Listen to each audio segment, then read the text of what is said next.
From our studios at the corner of 8th and Walton in Bentonville, Arkansas, welcome to Saturday Morning Meeting, brought to you in part by Dun & Bradstreet Credibility Corp., the leading provider of credit and credibility solutions for businesses. Saturday Morning Meeting covers Walmart, Sam's Club, and the consumer product companies that are represented on the racks and shelves throughout the country and around the world. I'm Andy Schuch, in for Derek Ridenoure, and our focus is on the insights, trends, and best practices to help you as a supplier grow your business with the world's largest retailer. Thank you for joining us. Coming up today, Derek will be talking with Jeff Amerine about Innovate Arkansas and some wonderful startup successes. And reviewing the week's top news stories with me are Bill Akins of Rockfish and Ken Simpson of Clorox. But first, the headlines. Investors.com reports that a recent study shows that Dollar General is beating Walmart on price. In fact, the research showed that a 42-item basket price fell by 0.4% and 0.3% at Family Dollar and Dollar General respectively. Now, the same basket at Walmart rose in price by 0.5%. Now, while consumers can save big on money transfers by using Walmart's new Walmart to Walmart service, MoneyGram isn't cheering. A recent Reuters article notes that MoneyGram has had to slash its annual forecast in anticipation of losing business to Walmart's service. Now, Walmart store transactions made up 12% of MoneyGram's first quarter revenue. Now, one key difference between the two services is that MoneyGram supports international transactions, while Walmart to Walmart does not, yet. Walmart recently announced a partnership with AutoInsurance.com. This is a website that allows consumers to compare insurance products from several different companies. Now, according to the New York Times, Walmart will promote AutoInsurance.com in its stores while also linking to the site from Walmart.com. Dun & Bradstreet Credibility Corp. Recently announced its partnership with 8th and Walton, the producers of this show. Now, the partnership enables both companies to provide enhanced educational and informational offerings to Walmart suppliers. And finally, some hometown news. Walmart currently has 9 stores under construction in Northwest Arkansas. Local developers are excited about the new businesses, noting that a Walmart presence positively affects the development of other retail and office spaces. Check out Walmart and supplier news as it is reported on walmartnewsnow.com. My guests today are Ken Simpson from Clorox and Bill Akin from Rockfish. Welcome, gentlemen. Thanks, Andy. It's good to be here. Hey, Talent Center going into Irving, Texas.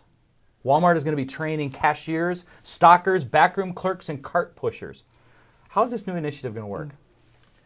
Well, you know, I have to applaud Walmart for the innovative way that they're doing this, and actually the whole idea of doing this. I mean, even the idea, I think they're going to have it open 8 a.m. to 2 a.m. 2 in the morning. Yeah, I mean, and it's by a bus stop, and I have to applaud them. Very innovative approach to hiring and training.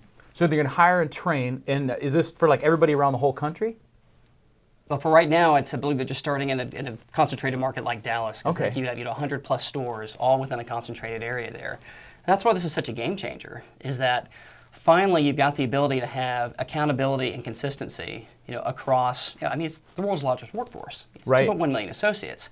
How do you manage that? How do you maintain that? And furthermore, how do you make your associates mobile? In a concentrated market like that, now they're not necessarily just tied to one store as a part of that. Even this area, what did they say, 29,000 associates? Associates, and that didn't include Sam's Club. Yeah, that's right. Yeah, that's a lot of people to train. And I think they'll get a more consistent approach. They'll get a higher quality approach. One of the things that I've seen in some markets that I've been in recently is I see some stores where the in-stock conditions aren't what the suppliers or Walmart wants them to be. And then in the same market, I'll see some stores like maybe in the suburbs that are much better. And one of the things that I've seen is that one of the big factors is hiring the right people, retaining those people. And in the stores where they have trouble with the in-store conditions, they're having trouble with getting the right people, retaining them, training them. This can help their in-store conditions. Well, and the article talked about 91% of hourly part-time workers basically quit. This was back in 2008, right? Right. Now it's down to 61%, but they think that number is going to go back up. So what do you think? This is some kind of a play for Walmart to try to, do you think a better trained sales or a better trained cashier, backroom clerk, stocker, do you think those people stick around longer? Oh, I think, especially if they have the idea that this isn't just a starter type job, that I have a long-term career path. I mean, I think of the number of executives in Walmart that actually started as in-store level hourly associates, and I mean the conditions that typically for all of us on any kind of job we have, the first few weeks, the first few days, that has a huge impact. And you think of a store is an environment that's designed to sell. It's not designed to train. And you pull the associate in, make sure they're not a number. I mean, just even the name of it, talent. Well, and if you know the job, right? I mean, if you know the job and you feel like you're confident going in and doing the job, you're gonna last a lot longer. Yeah. Right? And I think that this will help them hire higher quality people. Absolutely. I mean, you think about that's true. Why would you go to work for Walmart? Well, hey, they have this training center. You get great training to start out. It will also help them hire better people. Well, and if they stay longer, chances are they're probably going to know how to stock better. They're going to be able to check out faster. Right. They're going to be able to take care of the cart pushing, up to the front. Okay, one last statement. This was a statement that was made. It says, retail is one of the only industries where you can start as an hourly worker and end up the CEO. Is that ridiculous? No. Where could that possibly happen? Yeah, really. Maybe Doug McMillan. Didn't he start? I think, yeah. Yeah, maybe he did work his way up. I think he did. Yeah. I thought that was an interesting statement, though, that retail is one of those only places you can do that. But I think it's an interesting play to lay the foundation for strategies that are going to be in play the next 5 or 10 years. How do you train a workforce where literally a supercenter will be part showroom, part distribution center for web fulfillment. Right. And it isn't just going to be about pushing carts. That skill set's going to have to rise and rise and rise and rise. How do you not only just train initial associates, but be able to have something refreshing on an ongoing basis? Yeah. I mean, Walmart's already changed the game with what they're doing. I think it's My Guide within stores. When an associate clocks in or out, there's now a gamification element of taking a quiz. If I'm a consumer electronics associate, it's, hey, why do we offer an extended warranty, an extended service guarantee? Instead of having to go take some boring long class somewhere else where it may or may not be retained, it's right there on site. It's right there as a part of your daily, just the whole daily rigor. Oh, Great point. Yeah. Great point. So Walmart's no longer the low price leader. That's what we hear. That's what I read. Who's the leader? Dollar General is now the leader. Right. It's perception. Okay, so Yes. what do you think? Is Dollar General the new low price leader? That's what the article's saying, that Family Dollar. Now, it wasn't all products either. Right. In fact, they specifically said in food and beverage Right. that Walmart still has lower prices. It's in the household products that they're saying that now Dollar General and Family Dollar have a price advantage. And I think it just goes to say that no matter what, EDLP cannot be the only strategy.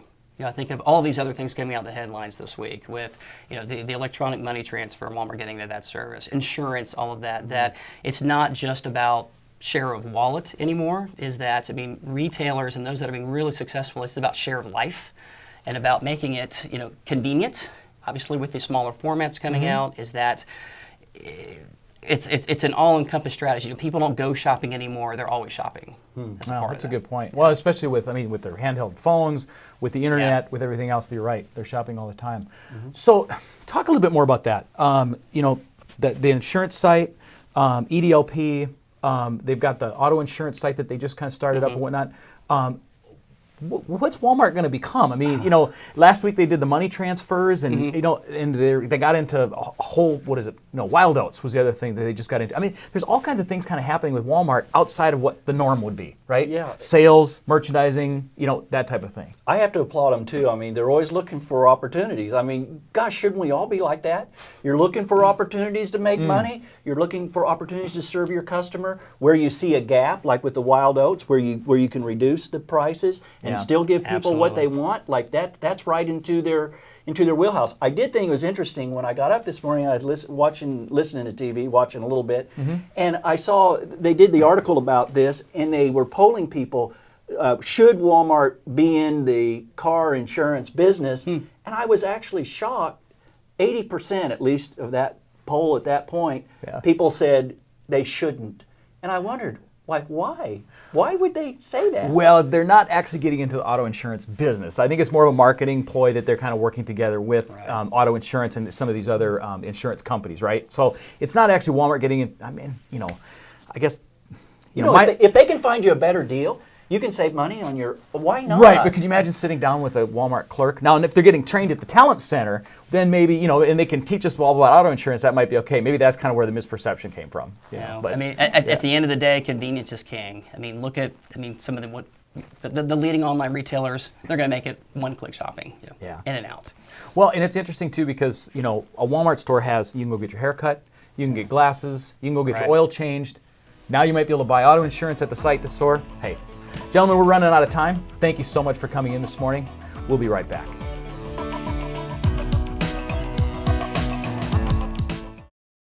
Bentonville Plaza, across the street from the Walmart home office.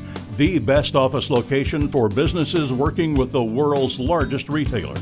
Bentonville Plaza offers proximity and services like no other business complex in the area, including custom-designed suites and an on-site fitness center and restaurant. Pre-leasing opportunities are currently available for new construction. Call 479-200-1112 today.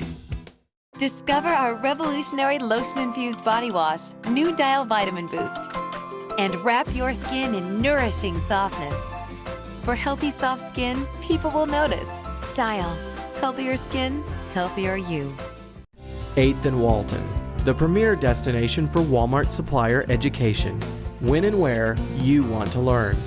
Current, accurate, relevant, taught by suppliers, for suppliers. 8th and Walton. K-Stack, the leader in collaborative retail consolidation programs. We offer the supply chain expertise needed to navigate the challenges of selling products with the world's largest retailers.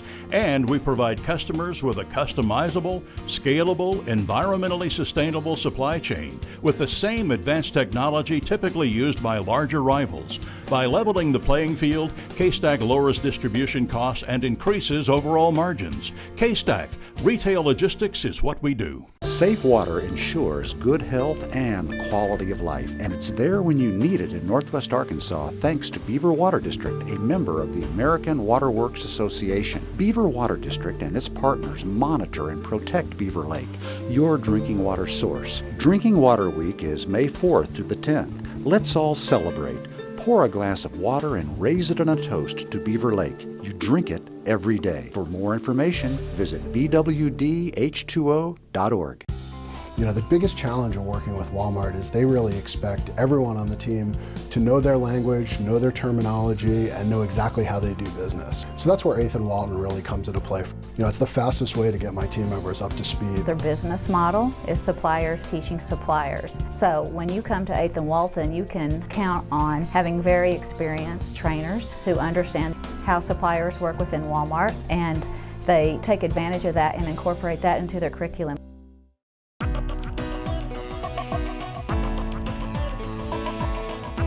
And welcome back to Saturday Morning Meeting. We're joined now by Jeff Amerine. He's the Director of Technology Ventures at the University of Arkansas. And you've been here before, Jeff. Thanks for coming back. Thanks for having me. Glad to be here. I want to talk to you about something you're very involved with, Innovate Arkansas. Absolutely. Glad to talk about Innovate Arkansas. Great program that's had significant impact on the state and on the Northwest Arkansas region. And it's not something new. They've been around for a while. It's about 6 years now that Innovate Arkansas has been around. It's actually a program that's funded by Arkansas Economic Development Commission, and it's carried out by Winrock International. And what are some of the reasons why this has become, because it really has grown over the last couple of years. Sure. What has been one of the things that has really kind of made it grow? So to kind of understand a little bit of the history of what it's all about and where it's come from is, first of all, it's a mentoring, coaching, and advising program that early stage technology and knowledge-based startups can take advantage of at no cost. It is state funded. But where it came from was about 13 years ago. The state realized that we weren't going to lift up the average state wage rate strictly based on manufacturing, agriculture, and the things that had been traditional businesses in the state. So we got a study done by the Millikan Institute, it's a think tank around these economic development issues. And they laid out a plan that said you got to focus on knowledge and technology-based initiatives. From that, Accelerate Arkansas was created by some of the really insightful business leaders in the state, people that were running institutions. And one of the programs that came out of that Accelerate Arkansas think tank was Innovate Arkansas, this mentoring, coaching, and facilitation of early stage business. So how do you start to build a technology? base? And So good question. You could just start from a clean slate, and you could say, well, all comers that's the way we want to go. But what we did instead was we really looked at what are the flagship industries and sectors where we're already strong. So in this region, particularly in Northwest Arkansas, you'd have to look at retail, consumer packaged goods, food processing, and supply chain, transportation, logistics. So we've tried to focus our efforts around the programs, the placemaking, events, and networking that are really going to help solve the problems that those existing industry clusters have. Yeah, and we see this now because Walmart obviously creates a lot of jobs here. Suppliers moving in. In fact, I talked to somebody this week who said for every one job in Northwest Arkansas created, there are, I think, 2.9 additional jobs created. Right. So a factor of 3 basically. So let's talk about the importance of why having those companies start up here and create jobs and move forward is so important. Obviously, they're serving Walmart. Sure. They're doing more. Well, they're doing more. There's a couple of things. I mean, you've got a couple of aligned agendas that are really important. One is the large companies have to constantly be thinking about how do they maintain competitive advantage. They typically will not have the cost structure, the agility in every case to take on every important initiative or to do every innovation that might be useful for them. Startup companies fill that gap. The startup companies are the disruptors that take some of the best talent from the university system and from some of the existing companies. They create the new ventures that help the large companies be even better. And we've seen that time and time again. We're definitely a great benefit here to have such a wealth of applied technology and business knowledge that's been created around the Walmart orbit and all the other large companies in the region. Let's talk about some of those companies. DataRank, obviously, they've been on the show and we talked about Sure. on Black Friday, but there are other companies besides DataRank that's out there. Let's go into a couple of those and talk where we can Sure. about what they're doing and how they got started. Sure. So DataRank's obviously a great example of social insights, and they've done some really interesting things. They're kind of the classic, came from a college campus, saw a problem, solved it very quickly and efficiently. There's other great companies like Acumen Brands, whose lead brand that most people know is Country Outfitter. When that company really got going, when I became aware of it in 2009, it was 9 people in a 10,000 square foot warehouse on top of Jason's Deli in Fayetteville. But the CEO there, John James, and his team had aspirations to create the next great e-commerce company. What we've seen through their own devices, they deserve all the credit in the world, but also through their engagement with Innovate Arkansas and some of the other state support, they've gone from a $3 million a year company to a company that is now taking investment from one of the largest private equity firms in the company. They employ 170 people. They got a 200,000 square foot warehouse. They are a market leader. They want to own the Southern lifestyle, e-commerce, and marketplace. And they're really doing a fantastic job. They're very involved with the PBR. Right. I had a chance to talk to Jim Hayward, exactly. who's the CEO of PBR, and I know that they've got a great working relationship with them. And here's an international company, PBR, who's now involved with Country Outfitters. We're going to have to take a break, but when we come back, we're going to continue our conversation with Jeff Amerine and Innovate Arkansas. All of that coming up as Saturday Morning Meeting continues.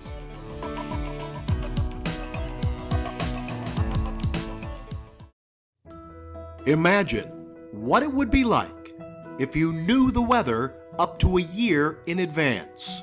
What would you do differently for your business or your life? At Weather Trends, we don't imagine it. We do it. We're a team of meteorologists, mathematicians, and business weather advisors. And we've spent the last 20 years developing a new way to forecast months in advance. We've been studying weather's effect on product sales based on every 1 degree change in temperature. We can now take your sales data and show you exactly how the weather impacts your business down to a single degree. We're leading the way into a new era in forecasting and a new power in business decisions. And we invite you to join us. Welcome to Weather Trends.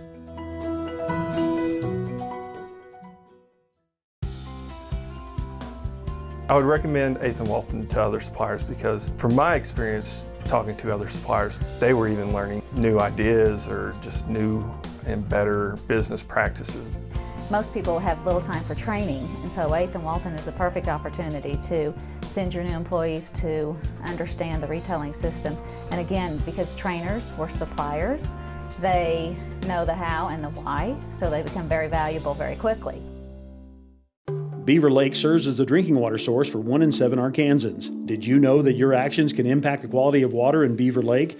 The Beaver Watershed Alliance is working to proactively protect, enhance, and sustain the water quality of Beaver Lake. With the help of partners, volunteers, and people like you, the Alliance is making a difference in Northwest Arkansas.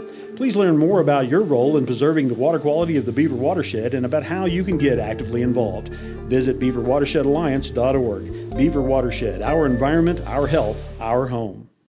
Are you a single parent struggling to meet your family's needs? Single Parent Scholarship Fund is here to help. Single Parent Scholarship Fund of Northwest Arkansas helps hundreds of single parents get an education. By providing scholarships and support, a brighter future is right around the corner for you and your family. We should know, in 2007, I graduated with my bachelor's degree in organizational management. Single Parent Scholarship Fund helped make my dream a reality. My kids are so proud of me, and now they declare themselves as college-bound.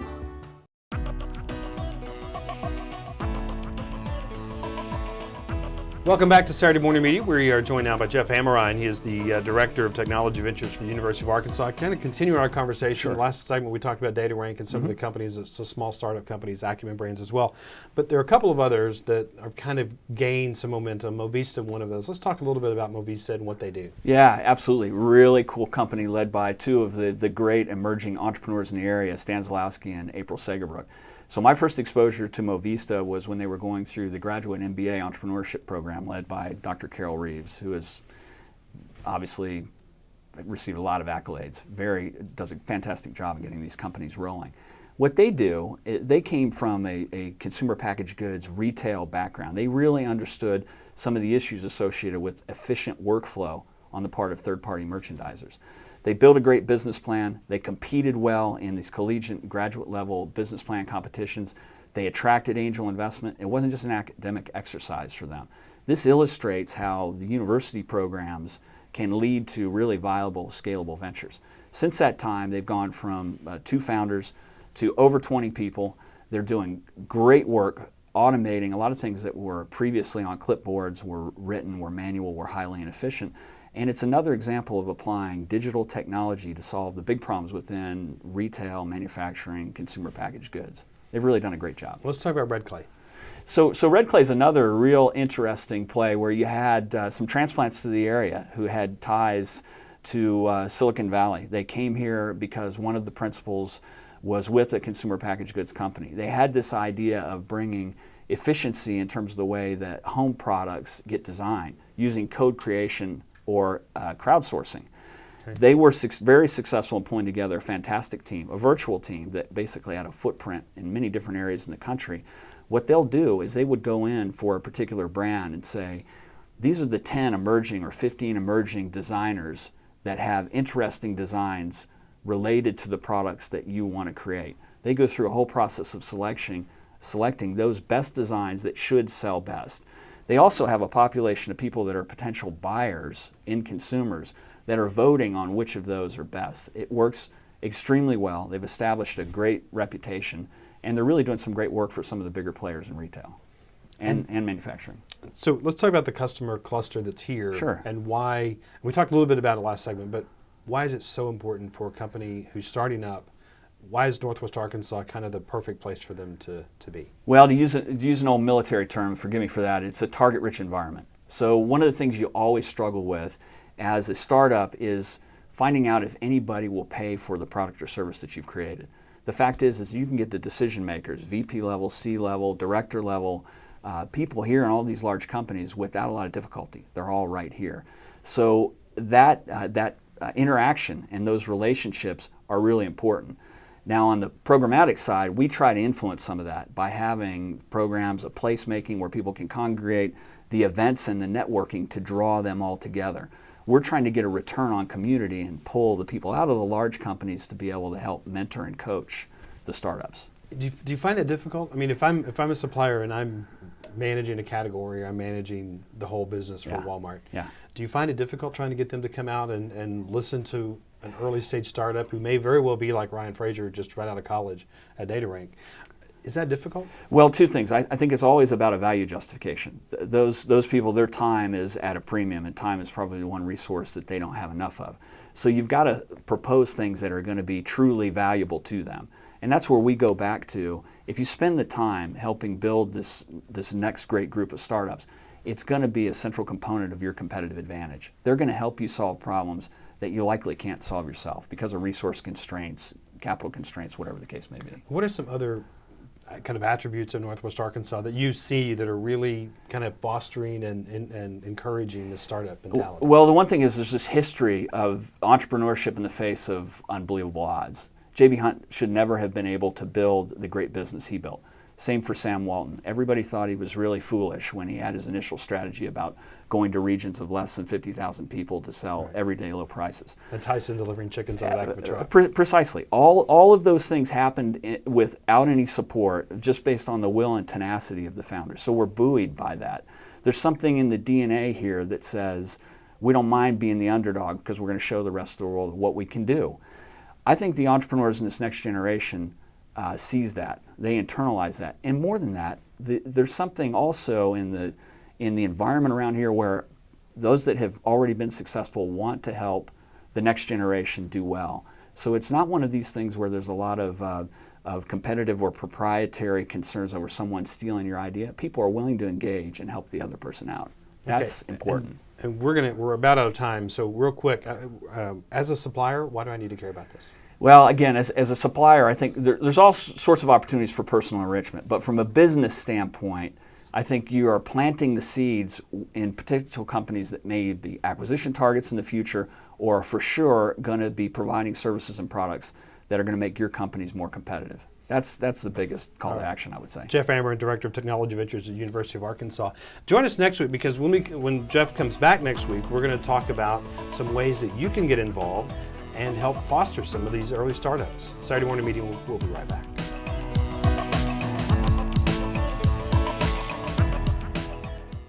GigWalk is an on-demand mobile workforce that can collect data and do work at retail. Businesses use GigWalk for retail audits, merchandising, and much more. With 350,000 smartphone-enabled workers available on demand, you get unprecedented speed and coverage across the U.S., Canada, and the UK. And all work is reviewed for quality and accuracy. Visit gigwalk.com to learn more. Experience the unique cooling sensation of frozen yogurt. New Dial Frozen Yogurt Body Wash. Wrap your skin in cooling moisture. For skin so refreshingly soft, people will notice. Dial. Healthier skin, healthier you. 8th and Walton, the premier destination for Walmart supplier education. When and where you want to learn. Current, accurate, relevant, taught by suppliers, for suppliers. 8th and Walton. So where does your water come from? Beaver Water District pumps and treats drinking water for the cities of Bentonville, Fayetteville, Rogers, and Springdale. 3 other utilities also serve the region surrounding the lake. Visit Beaver Water District's website at bwdh2o.org for information on what the lake and its watershed means to us all. Beaver Lake, you drink it every day. Are you a single parent struggling to meet your family's needs? Single Parent Scholarship Fund is here to help. Single Parent Scholarship Fund of Northwest Arkansas helps hundreds of single parents get an education. By providing scholarships and support, a brighter future is right around the corner for you and your family. We should know, in 2007, I graduated with my bachelor's degree in organizational management. Single Parent Scholarship Fund helped make my dream a reality. My kids are so proud of me, and now they declare themselves as college-bound. I would recommend 8th and Walton to other suppliers because from my experience talking to other suppliers, they were even learning new ideas or just new and better business practices. Most people have little time for training, and so 8th and Walton is a perfect opportunity to send your new employees to understand the retailing system. And again, because trainers were suppliers, they know the how and the why, so they become very valuable very quickly.